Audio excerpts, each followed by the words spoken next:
Ginoong Kiluwa, binabati ko kayo at makakapunta na kayo sa ikaisandaang palapag. Baliwala yun, Binibini. Ang gusto namin ay sa pinakamataas na palapag.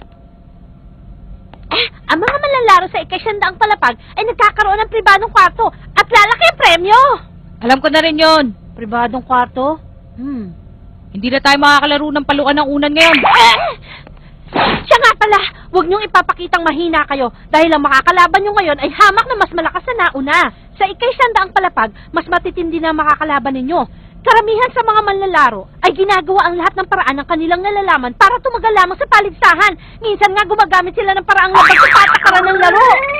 Dahil habang sumatagal sila sa bahaging ito, lalo silang lumalakas. Kaya baliwala mga nanggaling sa ika-10 palapag. Kiluwa, totoo? Medyo. Mabuti naman yun. Yun ang pinakahihintay ko. Akala ko masasayang lang ang pinunta ko dito para mag-ensayo. Ano pa namang bata ito?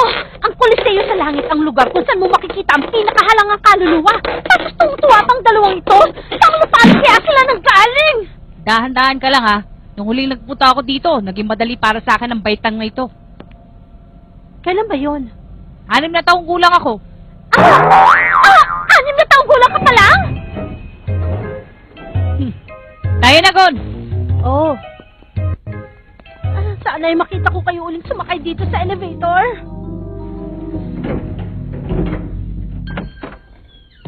Wow! Ito palang pribadong kwarto. Ang taas! Ang ganda ng tanawin! Oo. Gaya nga nung sinabi ng babae sa elevator, kapag nasa ika-9 palapag ka na, papunta sa ika-100, makikita mo ang napakalaking pagbabago. Dahil nandito na tayo sa hangganan. Ang lahat na nakarating dito ay pinipilit na manatili sa bahaging ito. Kaya kahit sinabi ko pa sa'yo na dahan-dahan ka lang, hindi dapat tayo magsayang ng oras kasama ang ibang malalaro. Kaya itong tatandaan mo, hindi ka rin dapat maging mabait sa iyong makakalaban.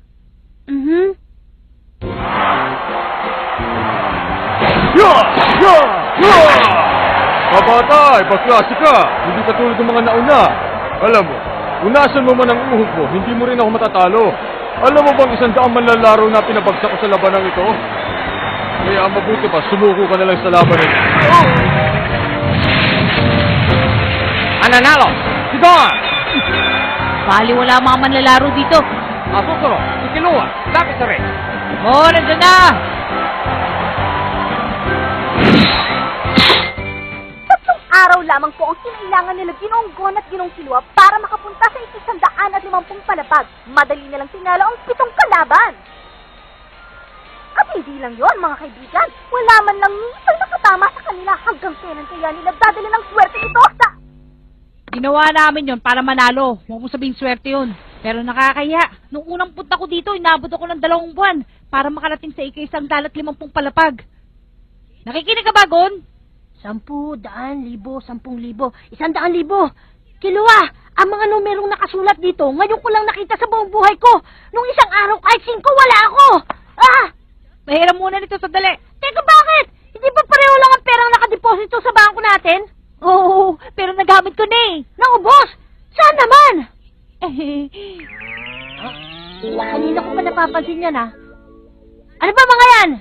Mr. Choco Robot, sale kasi kaya hindi ko napigilan ang sarili ko eh. Inubos mo yung pera mo tapos kukunin mo yung sa akin? Siguro naman tama na yung napakaraming laruan na yan! Akin na yan, ibalik mo yung pera ko! Papayaran ko rin yun! Hindi pwede!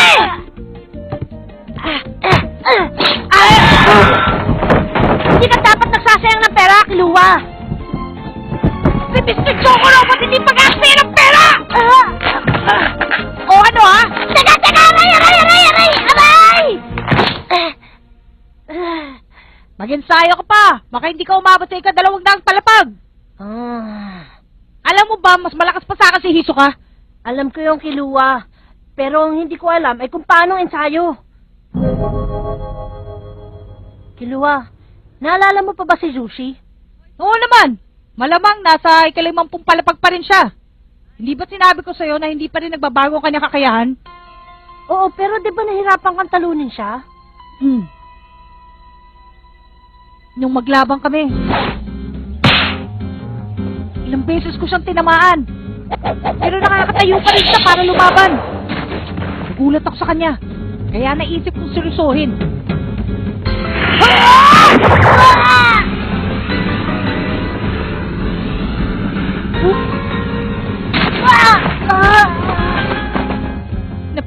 yata. Malumasi at bumagsak. 10 puntos. Ang nanalo ay si Kilua.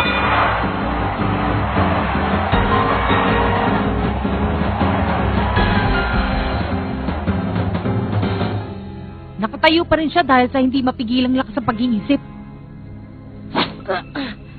Sa palagay mo ba may kinalaman dito yung Ren na binanggit ni Ginoong Wing noon? Oo, Ang Ren? Yung kaya yung pangalan ng teknik? hindi ko lang alam. Pero kung makakarating tayo sa mas mataas sa bahagi, may makakahanap tayong katulad nila. At doon pa lang natin malalaman. Mas madali siguro kung tatanungin na lang natin si Jushi. Ang galing mo! Yon ay isa sa pinakamahalagang elemento. Merong 4 na mahalagang elemento para maisulong ng gusto at masanay ng maayos ang diwa ng martial arts. Alamin ang Ten, ibigkas ang Zetsu. Mata mo ang Ren para maabot ang Hatsu. Ang lahat ng ito ay pag-aaral ng Nen. Yon lang po. Nen? Ano ang Nen? Hindi ko alam ang Nen! Hindi nyo alam? Kung ganon, ipapaliwanag ko sa inyo. Makinig kayong mabuti. Isa ang Ren sa 4 na mahalagang elemento. Ang 4 na Yoshi? elemento... Kailangan pa na master yan at nagkaroon ng karapatan na ituro sa ibang tao. Tatawarin niyo po ako, Master. Ginoong Gon, Ginoong Killua, meron tayong kasabihan. Kung may bigla kang natutunan sa gitna ng iyong pag-aaral, maguguluhan ka lang, kaya sana wag niyo nang alamin. Ibig sabihin, kung kaunti lang ang malalaman mo, delikado. Pero gusto ko na sana yung matutunan ngayon. Yung tinatawag mong Nen. Kahit hindi mo ako turuan, gagawin ko ang lahat para matutunan yun. Pero gusto ko yung mapag-aralan na mabuti para hindi ako maguluhan. Kung tuturuan mo lang ako, hindi ko gagamitin ang sarili kong kakayahan para malaman yon. Ako rin po sana, Ginoong Wing. Kaming dalawa ni Kilua ay pumunta dito para magsanay. Sige na po! Naintindihan ko. Sumunod kayo sa akin.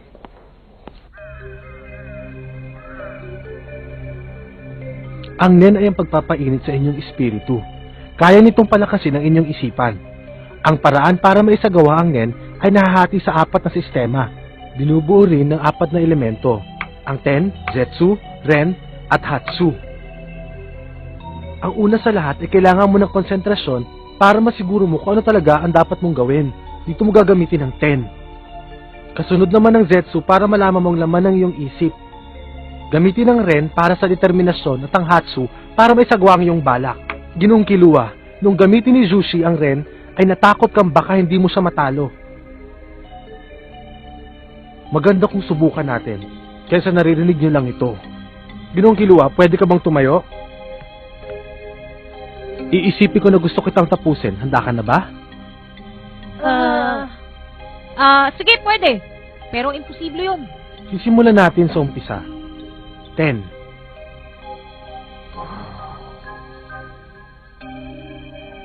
Ang pangalawa, Zetsu. Pwede mong isipin ang gusto mong mangyari at pwede mo rin sabihin. Ito na yung katapusan.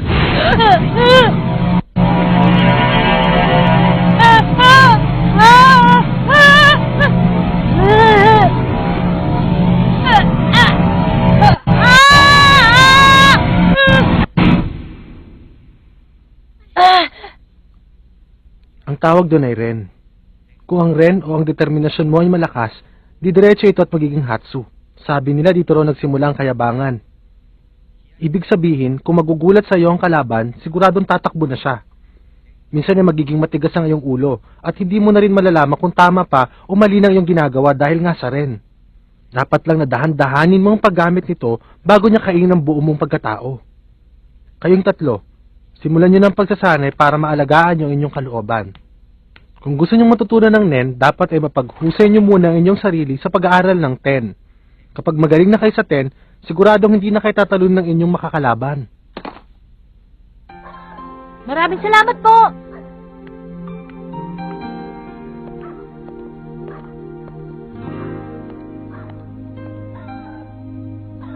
Opo! Yushi, ayos lang yun. Opo.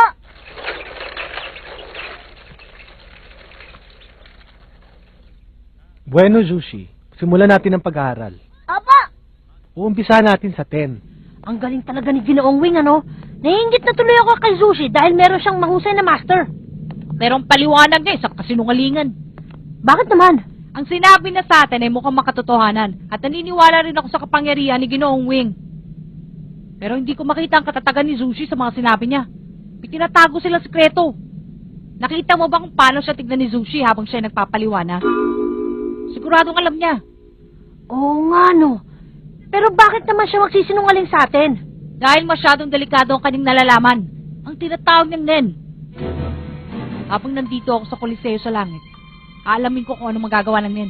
Sigurado yun.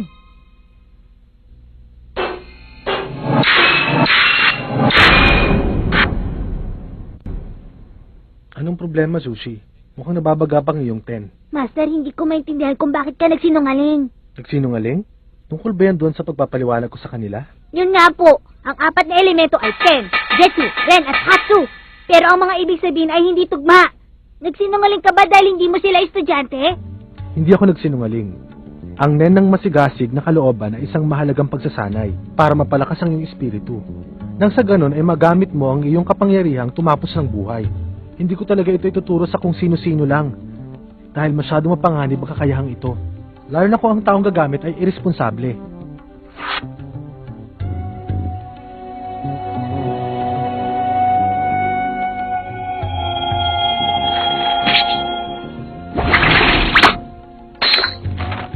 Gagawa mong matalim na armas ang isang ordinaryong papel. Maaari mo ring gawing baluti ang iyong damit bilang proteksyon sa iyong mga kalaban.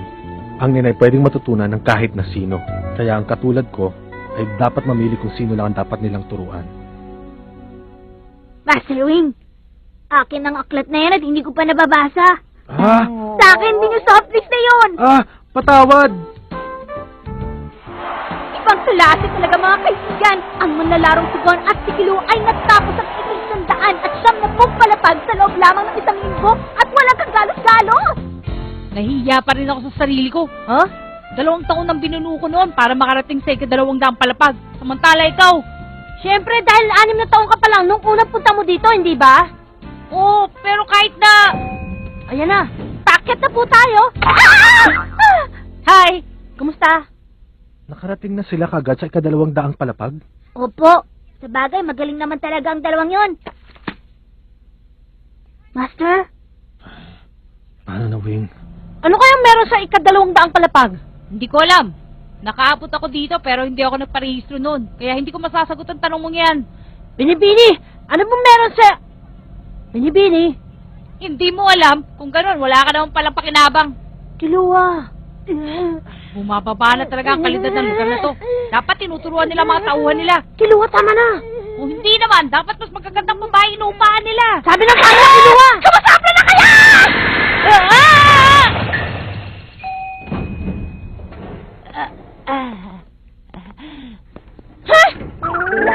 Parang ayaw ko na yata sumakay sa elevator ulit.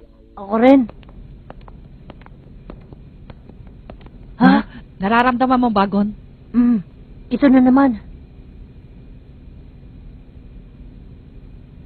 Hindi sayang ang pagpunta natin dito.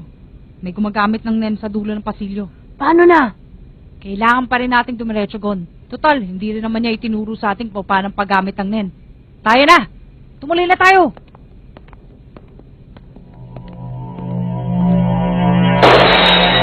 Ha? Ha? Hindi ako makagalaw. Ano nangyayari? Bakit hindi ako makagalaw? Sino ka? Lumabas ka dyan! Pakita ka sa amin!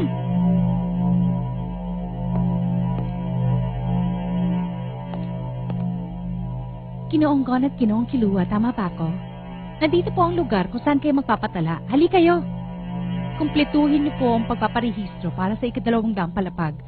Kapag lumampas kayo sa 12:00 ng gabi, hindi na kayo maaari magparehistro. Gusto ko rin ipaalam sa inyo na sa bahaging ito, kahit anong paraan ay pwede niyong gamitin sa pakikipaglaban. Kahit ano. Ang puwersang yun, nanggagaling ba sa kanya? Hindi ko alam. Sa bahaging ito, hindi perang mapapanalunan ng bawat mananalong manlalaro. Ang tatanggapin niyo ay karangalan. Sana makilaw kayo pagkatapos niyo magparehistro. Hiso ka! Anong ginagawa mo dito? Ano namang klaseng reaksyon yan, mga bata? Anong ginagawa ko dito? Ito ang kasagutan. Dinala ako sa lugar na to ng aking baraha. Sinabi sa akin ng barahang ito na tayong tatlo ay isang tadhana. Binibiro ko lang kayo. Hindi talaga yun ang sinasabi ng tadhana, kundi inayos ko lang ang lahat. Ginamit mo ang computer network nung pumunta kayo dito, di ba? Nakalimutan mo yata ang madali kong makikita doon kahit saan lupalop ka pa ng mundo pumunta. Kaya naman ang ginawa ko, inunahan ko na kayong pumunta sa lugar na ito at maghintay. Naramdaman ko kasi makakaabot kayo sa bahaging ito ng paligsahan. Ano ka? Tagahanga ni Gon? Hindi naman Isa ako regular na miyembro ng paligsahang ito. Matagal na rin ako nakarating dito sa 200 palapag. Kaya bilang nakatatandang miyembro, isa lang ang maipapayo ko sa inyo. Masyado pa kayo mga bata, kaya bawasan nyo ng inyong kayabangan.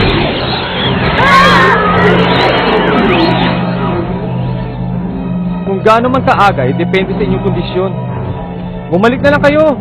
Pero sa mga oras na ito, hindi pa kayo handa Tumigil ka! Ginawa namin ang lahat para makarating dito! Kaya nyo ba ako lampasan? Ano to? Ano? Hindi kayo marunong mag-ingat. Kakayanin yung dalawa ay wala pa sa kaligtasan ng kanyang nen. Parang kayong mga musmos na walang muwang na iniwan ng inyong mga magulang sa isang napakainit na disyerto. Kapag pinuno nyo ng tensyon ng inyong damdamin, maaari kayong mamatay.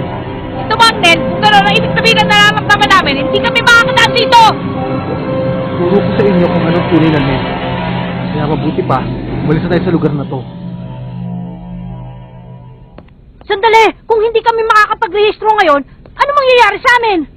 Maaari mong subukan magsimula ulit sa pinakaunang palapag, Ginoong Gon. Kaya lang, Kaya si Ginoong Kiluway umurong na sa pagpaparehistro ng isang beses. Kung hindi pa siya magpaparehistro ngayon, lalabas na wala talaga siyang intensyon na magparehistro. Hindi na siya papayagang sumali sa palaro kahit kailan. hindi pwede. Kung uurong tayo ngayon, kailangan nating makabalik dito bago sumapit ang hating gabi. Dahil kung hindi, Nasa inyo yan.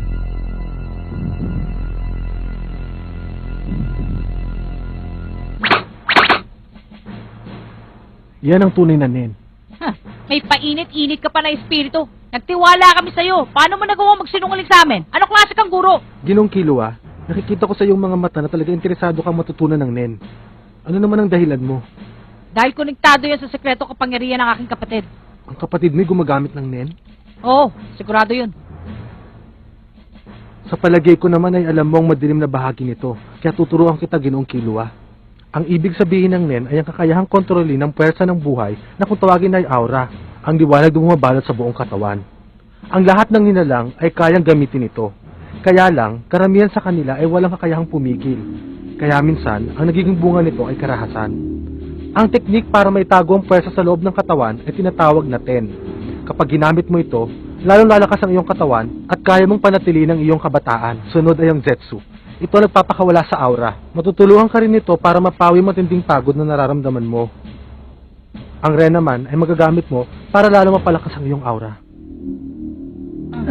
Nararamdaman nyo na ba? Oo, nararamdaman ko. Pero hindi ganito yung naramdaman ko kanina. Iyon ay dahil hindi masama ang aking intensyon. Matalas ang kanilang pakiramdam. Hindi nila alam ang teknik, pero nararamdaman nila ng buong puso. Ang aurang enerhiya na nanggagaling sa loob ng isang nilalang. Kaya mas malakas ang epekto nito kapag ginamit mo sa iyong kapwa. Masama man o mabuti ang intensyon. Kapag masama ang iyong binabalak at ginamit mo ito sa isang tao, maaaring matapos ang kanyang buhay. Kung gusto mong protektahan ang iyong sarili laban sa tao gumagamit ng nen, dapat lamang na marunong ka rin gumamit nito. Pangil sa pangil, tapang sa tapang, yun ba ibig mo sabihin? Proteksyon laban sa ten. Kailangan mong labanan ng aura ng iyong kalaban gamit ang sarili mong aura. Kung hindi,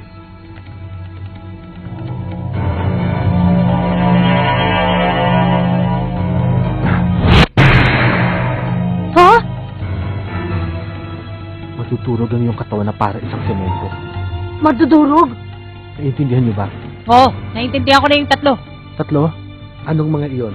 Kung gaano kalakas ang kapangyarihan ng sinasabi mong nen, kailangan mong matutunan ng nen kung gusto mo itong mapigilan. At saka, ibang klase ka talagang guro! Wala kang kasing tuso! Siyempre. Ay, nako.